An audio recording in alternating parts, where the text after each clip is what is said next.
I have to allow myself to be vulnerable. Even the worst painting that you've ever seen, it made that artist happy, you know? Or maybe you like it, maybe you don't. Does it matter?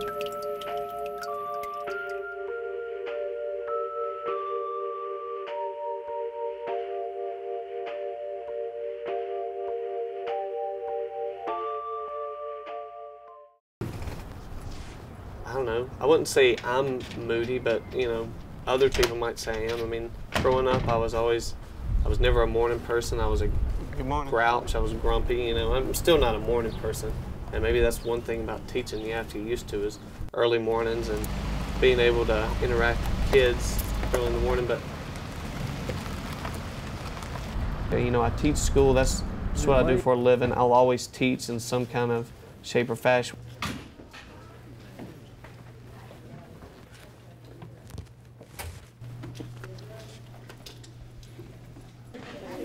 Okay, I see some of y'all talking more than you're working. I told you I'd give you the privilege of talking because I need you to be able to communicate your ideas with people around you, okay?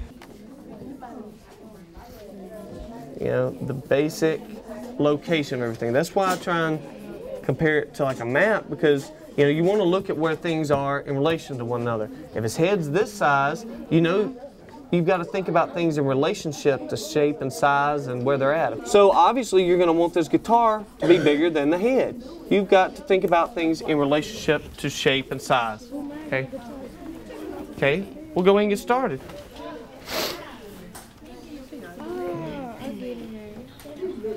When kids ask all the time, they say, you know, Mr. Young, can I look at your sketchbooks? And I don't want them to see them.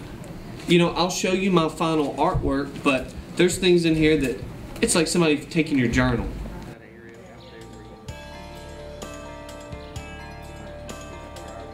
I don't go explain every painting, you know. Those are expressions. Those are therapeutic. Those are a part of me, and you know, it's like a hug, it's like a kiss, you know. It is an expression, it's a way to show things. And a painting it shows my anger, it shows my happiness. I could show you paintings where I was happy, mad, what I was dealing with, that I couldn't tell anybody else about them, you know. But people say, when people come in my shop or my studio, they might walk out of here and think, oh, that guy's crazy, that guy's, you know, I don't like his work. And that's fine, they don't have to like my work. It's still who I am.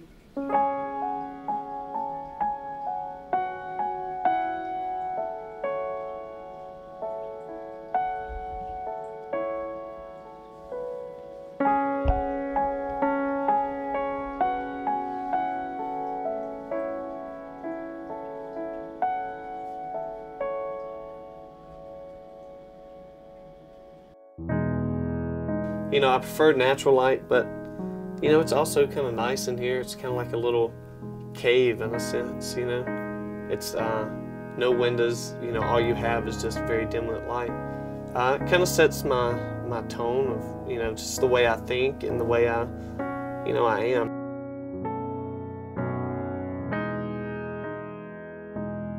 Even in my artwork, if it's not something that's dark in subject matter, it's very moody. And to me, that's just as dark as the most grotesque, vulgar, repulsive painting. And I love art like that.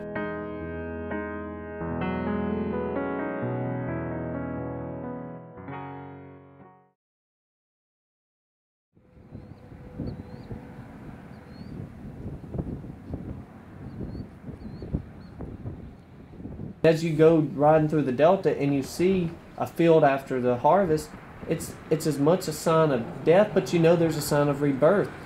And whether I want to admit it or not, my artwork has symbolism. A cross and the Delta crucifix. The cross is a symbol of death. A tornado is just the opposite. It is destruction. These are all facts of life, whether we like them or not.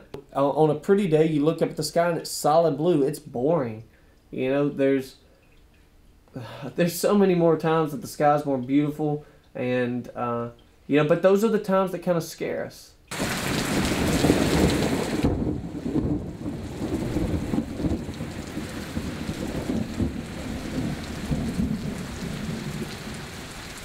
There's nothing more beautiful than a storm cloud.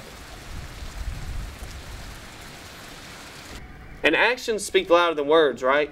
You throwing that piece of paper away and wasting it tells me that you don't care. You don't have to tell me verbally that you don't care.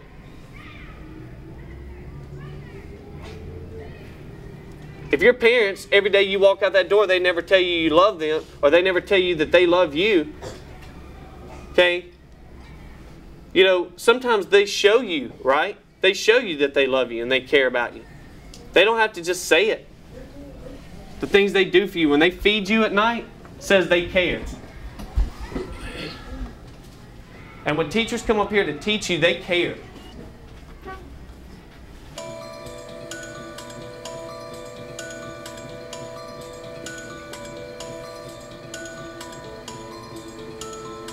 I'd probably go insane if I didn't have a sketchbook and constantly drawing or writing or some kind of form of expression. Yeah, definitely I'd lose it.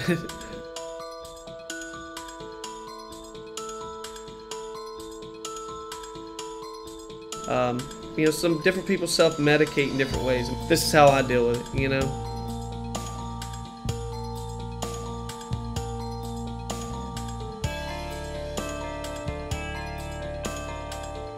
And sometimes you're constantly searching, you're creating something in hopes that you'll come out with something positive to make things better. Sometimes, you end up making things worse. I don't know. I don't have all the answers,